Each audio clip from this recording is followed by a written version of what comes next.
Recent டைம்ஸ்ல smart phone வாங்கணும், அதுவும் அண்டர் 15K செக்மெண்ட்ல நல்ல ஸ்மார்ட் ஃபோன் அண்ட் நிறைய ஸ்பெசிஃபிகேஷன்ஸ் இருக்கணும், அதை எக்ஸ்பீரியன்ஸ் பண்றதுக்கும் பெட்டரா இருக்கணும் அப்படின்னு சஜஷன் கேட்டா நான் இன்ஃபினிக்ஸ் ஸ்மார்ட் ஃபோன் சொல்றேன்னா பாத்துக்கோங்க. ஏன்னா அந்த அளவுக்கு இன்ஃபினிக்ஸ்ல நல்ல நல்ல ஸ்மார்ட் ஃபோன்ஸ் அடுத்தடுத்து லான்ச் பண்ணிக்கிட்டே இருக்காங்க. அதான் செம்ம சர்ப்ரைஸ்ல இருந்தது. அந்த வகையில இப்போ பார்த்தோம்னா இன்ஃபினிக்ஸோட நோட் 30 5G அப்படிங்கிற ஸ்மார்ட் ஃபோனை லான்ச் பண்ணிருக்காங்க. போனோட ஸ்பெசிஃபிகேஷன் அண்ட் பிரைஸ் ரேஞ்ச் உண்மையாவே சர்ப்ரைஸ்லி சூப்பரா இருந்தது. போனோட ஸ்பெசிஃபிகேஷன் என்ன இருக்கு, இந்த அளவுக்கு ஹைப் கொடுக்குற அளவுக்கு ஒர்த்தாலா இருக்கா அப்படிங்கறத வீடியோ ஃபுல்லா பாத்தீங்கன்னா உங்களுக்கு புரியும். நான் வேகே, இது டிபிசி தமிழ் சேனல்.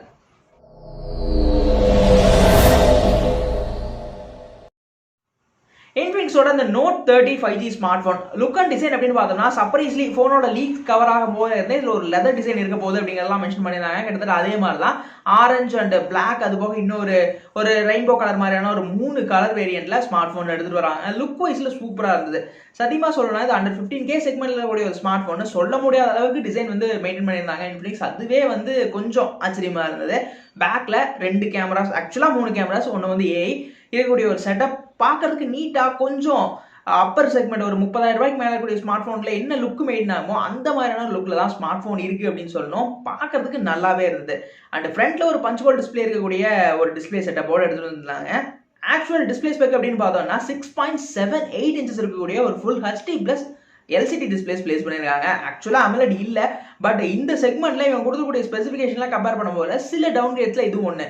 பட் எல்சிடினாலும் சும்மா விடாம 120 ஹெர்ட்ஸ்க்கான ரெஃப்ரெஷ் ரேட்டும் 240 ஹெர்ட்ஸ்க்கான டச் சாம்பிளிங் ஸ்கிரீன்ல கொடுத்துருக்காங்க. அந்த மாடர்ன் எக்ஸ்பீரியன்ஸ் பெட்டராகவே இருக்கணும். அது போக அவுட்டோர் பர்ஃபார்மன்ஸ் வரும்போதையும் 580 நிட்ஸ்க்கான பீக் பிரைட்னஸ் லெவல் கொடுத்துருக்காங்க.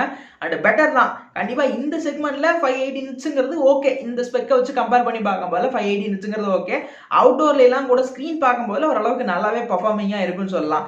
இந்த செக்மெண்ட்ல ஒரு பெரிய டிஸ்பிளே வேணும், எனக்கு ஒரு பெரிய டிஸ்பிளேயோட எக்ஸ்பீரியன்ஸ் கிடைக்கணும் அப்படின்னு நினைக்கிறவங்களுக்கு ஏற்ற மாதிரி டிஸ்பிளே செட்டப்பை கண்டிப்பாவே இன்ஃபினிக்ஸ் கொடுத்துருக்காங்கன்னு தான் சொல்லணும். மெயினாக அந்த ஸ்மார்ட் ஃபோனோட அட்ராக்டிவ் பார்ட்னா அதோட கேமரா செக்மெண்ட் தான். மோஸ்ட் இந்த செக்மெண்ட்ல 108 மெகாபிக்சல் கேமரா கொடுக்கறது தான் இவங்களோட பெரிய மார்க்கெட்டிங் ஸ்ட்ராட்டஜின்னு சொல்லலாம்.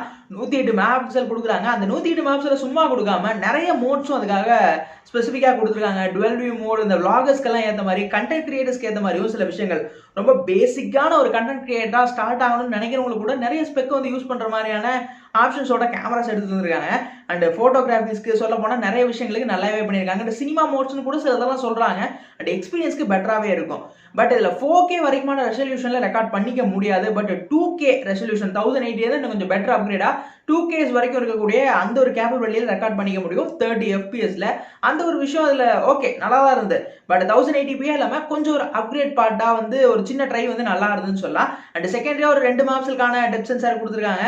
அடுத்ததா இருக்கக்கூடிய ஒரு ஏஐ சென்சார் மட்டும்தான். மற்றபடி கேமராஸ் பெருசா பேக்ல இல்ல. ஒரே ஒரு 108 மெகாபிக்சலுக்கான சென்சார், ஆனா பட் ஒர்த்தா கொடுத்துருந்தாங்க. செல்ஃபிஸோட செக்மெண்ட் அப்படின்னு வரும்போது இங்க நமக்கு 16 மெகாபிக்சல் கொடுத்துருக்காங்க. அண்ட் நார்மலா எப்பயும் பாக்குற மாதிரி அந்த 16 மெகாபிக்சல் ஒரு டீசென்டான லெவல் ஆஃப் போட்டோஸ் எடுத்துக்க கேப்பபிலிட்டி இருக்கக்கூடிய கேமராஸ் இங்க கொடுத்துருந்தாங்க. இந்த ஸ்மார்ட் போன்ல பார்த்தோம் அப்படின்னா ப்ராசஸர் மெயினா அதுல இருக்கக்கூடிய ப்ராசஸர் பத்தி பேசியே ஆகணும்னு சொல்லலாம். டிமென்சிட்டியோட 6080 இங்க பர்ஃபார்ம் பண்ணுது. ஆக்சுவலா 15K செக்மெண்ட்டுக்கு ஒர்த்து தான். இந்த சிப்செட்டை பத்தி திரும்ப நான் சொல்ல விரும்பல. ஆல்ரெடி டிமென்சிட்டியில் இருக்கக்கூடிய ப்ராசஸர் தான் ரீபிராண்ட் பண்ணி எடுத்துட்டு வராங்க. பட் இந்த செக்மெண்ட்ல கண்டிப்பா பவர்ஃபுல்லான சிப்செட் தான்.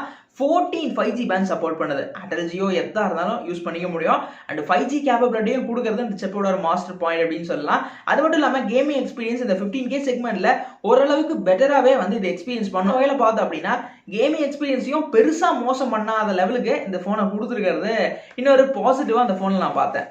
அண்ட் பேட்டரி செக்மெண்ட் வரும்போது 5000 mAh வந்து பேட்டரியை கொடுத்துட்டாங்க. அதை சார்ஜ் பண்ணுறதுக்கு 45 வாட்ஸ் வரைக்குமான ஃபாஸ்ட் சார்ஜிங் சப்போர்ட் கொடுத்துட்றாங்க. அதுவும் இந்த ஃபோனோட ஒரு மேஜர் பாசிட்டிவ் பாயிண்டா இருந்தது அப்படின்னு சொல்லணும். இதெல்லாம் போக இதோட விலை அப்படின்னு வரும்போது தான் நமக்கு டவுட்டா இருக்கும். ஆக்சுவலா பேஸ் வேரியண்டும் 5000 ரூபாய்க்குள்ள தான் இருக்கு. அண்ட் எக்ஸ்பெண்டட் வேரியண்டும் 5000 ரூபாய்க்குள்ளேயே முடிஞ்சிருக்காங்க. அண்ட் ஃபர்ஸ்ட் டே சேல்ஸ் அன்னைக்கு வாங்குறீங்க, ஆக்சிஸ் பேங்க் கிரெடிட் கார்ட்ஸ்லாம் யூஸ் பண்ணி வாங்குறீங்க அப்படிங்கிற பட்சத்தில் 1000 rupees டிஸ்கவுண்ட்டும் கிடைக்கும். ஆக்சுவல் பிரைஸ் என்னன்னா நீங்க 8128 அப்படிங்கிற அந்த ஒரு வேரியன்ட் வாங்கினா 13,500 ரூபாய் அந்த மாதிரியான ஒரு பிரைஸ் ரேஞ்சிலையும். அண்ட் நீங்க 14,000 ரூபாய், ஆக்சுவலா 14,000 ரூபாய்க்கும் அதை விட தாண்டி ஒரு 16 GB RAM 256 GB storage mention பண்ணியிருந்தாங்க. ஆக்சுவல் 16 GB வராது. உங்களுக்கு வந்து எக்ஸ்டெண்டலாக அந்த ஒரு ரேமை வந்து மாடிஃபை பண்ணியிருப்பாங்க. நம்ம ஃபோனோட மெமரியிலேருந்து எடுத்துக்கூடிய விர்ச்சுவல் ரேமை யூஸ் பண்ணி 16 GB கால்குலேட் பண்ணுவாங்க. ஆக்சுவலாக அதுதான் 8 GB. முதல்ல சொன்ன 8 GB 4 GB virtual RAM 4 GB சேர்த்து வரும். இது வந்து 8 GB and virtual RAM 8 GB சேர்த்து வரும். அந்த மாதிரி தான் கொடுப்பாங்க 256 GB ஸ்டோரேஜோட. பட் ஸ்டோரேஜ் வேரியன்ட் வந்து ஒர்த்தா இருந்தது. இந்த ஒரு ஸ்டோரேஜ் வேரியன்ட் நீங்க பார்த்தோம் அப்படின்னா நமக்கு 16,000 ரூபாய் வரைக்கும் பிரைஸ் பண்றாங்க. அண்ட் ஒர்த்தா தான் எனக்கு தெரிஞ்சது பிரைஸ் செக்மெண்ட் பொறுத்த வரைக்கும். அண்ட் யூசர் எக்ஸ்பீரியன்ஸும் பெட்டரா தான் இருக்குது. இவங்களோட ஓன் UIA கொடுத்துருக்காங்க. XOS 13 அண்ட் Android 13 நியூலி அப்டேட்டடோட வருது.